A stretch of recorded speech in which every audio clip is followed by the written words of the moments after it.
Hey everyone, Sam from L.A.B here. Everybody's been asking us to put that new PXG Allen putter in the revealer. I'm here to do that and give as unbiased a review as I am capable of giving. Obviously it's not going to be completely unbiased.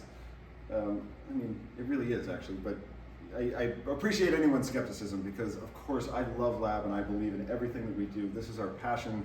This is all we do. We don't make irons, we don't make wedges, we don't make drivers. This is what gets us up in the morning and what we're stoked about. The PXG putter, the Allen, is claiming to be zero torque, and this is definitely starting the conversation of how do we define torque.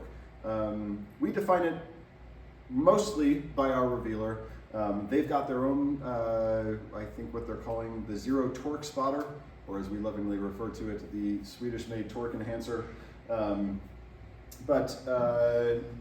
Yeah, we'll dig into that in a little bit, but first, our revealer. So come on in here and check this out. So it's a very, very, very simple rudimentary device. These are aluminum tubes. This is a very basic swivel here. You can get right up in there and see how this thing works. So this is just a drywall anchor with a hook in it and a swivel that we fashioned to this aluminum crossbar here. And then down at the bottom, we've got this notch with some felt in it. The felt is to protect the shaft. We oil the felt so that it's nice and slick, so that it's providing as little friction as possible.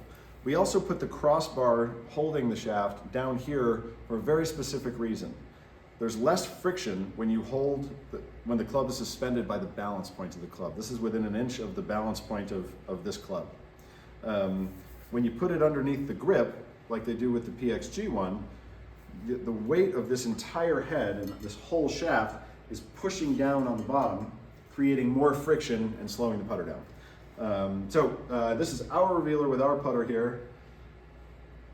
Slick looking DF3, and you can see it doesn't move so much or at all. We got 3 different PXG putters. We got 2 of them at 70, one's at 34 inches, one's at 35 inches.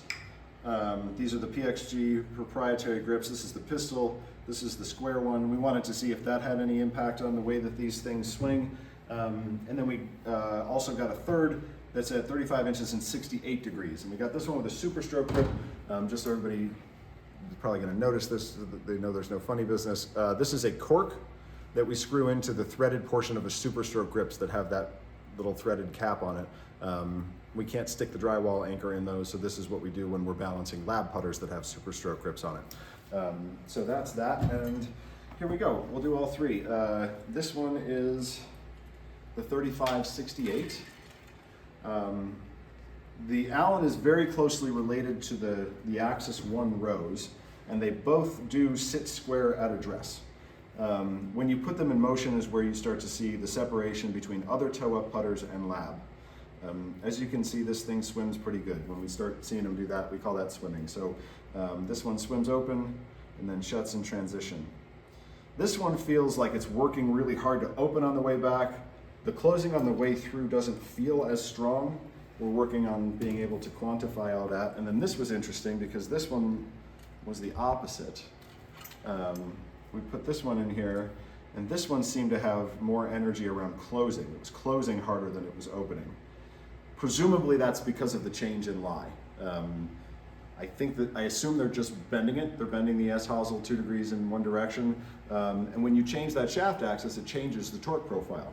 We account for that in every putter we build. That's why we're able to offer all the options that we do and still keep them lying balanced, is because our equation actually balances them with any grip, any shaft, at any lie. But it takes some work to do that. You can't mass produce what we do.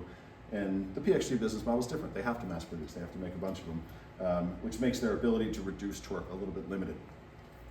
So there's the PXG putters in our revealer.